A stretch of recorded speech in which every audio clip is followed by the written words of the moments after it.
I made Crop++, a tiny farming game where sheep are your biggest friends and progress your biggest nightmare. And this is how I did it.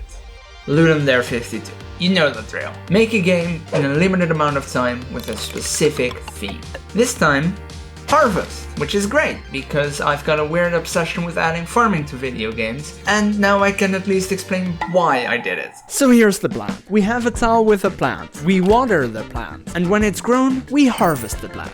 And you lose when a plant is dead too long. It doesn't get much easier than that. But it also doesn't get any more boring than that. Holy crap, that's boring. I think we need conflict. Conflict?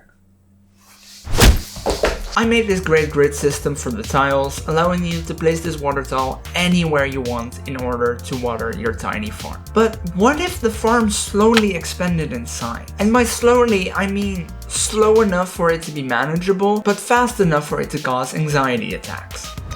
I'm in danger! So now you've got to manually water every single crop by hand, and it becomes the most stressful clicker game since Valorant. Sure, it's way more fun than managing just one crop, but I fear that my hands will just stop working at one point. Oh my god! So I need help. I need a way to water these crops without always having to first click the water tile and then the grass tile. I need sprinklers. Please don't tell Stardew Valley about them. Being sued sounds scary. The way they work is quite simple. They check what tiles are directly adjacent to them and waters those every few seconds if they are grass tiles. But obviously you do not have an infinite amount of them, because that'd be boring as well, and I'm not boring. See? I'm currently working on a game called Monster Shopper, in which I'm trying to combine an automation game like Shape Z with a management game like Mini Motorways. Is it Shapes or Shape Z? What I realized is that Mini Motorways has a really cool system to keep things challenging. Once every in-game week, you get a choice. What item do you want?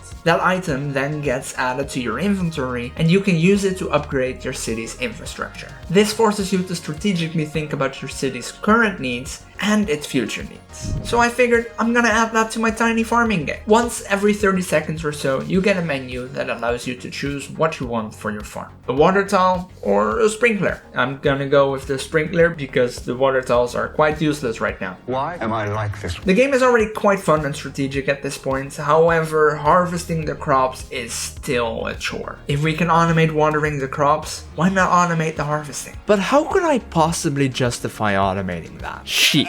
Yeah, no need to make it more complex than it is. Sheep are the solution. Sheep like sunflowers, right?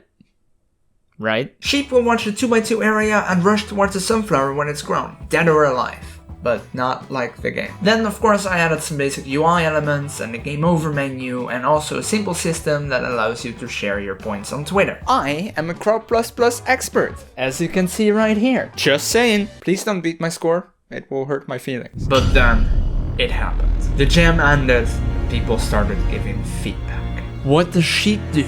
The first 5 minutes of the game were too easy. It could expand even faster, it would be okay.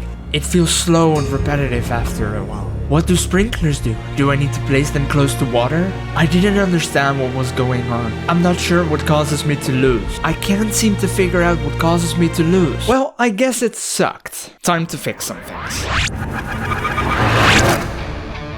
The game was too slow, so the farming expansion happens more regularly now. Wow. The sprinklers were overpowered and the water tiles useless, so the sprinklers need one adjacent tile to be a water tile to work. So cool. Nobody understood what the upgrades did, so they have descriptions now. I hope you can read. I made the tutorial text colored and bouncy. Epic. And finally, it wasn't clear why you were game over. It kinda just happened. So I stole some code from Monster Shopper, and now the camera moves to the sunflower that ended the game and zooms in. Zoom.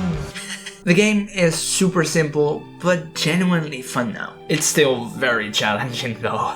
I hope that people enjoy this update, and do let me know what your score is. You can play the game for free on itch.io and Google Play. Like and subscribe. See ya!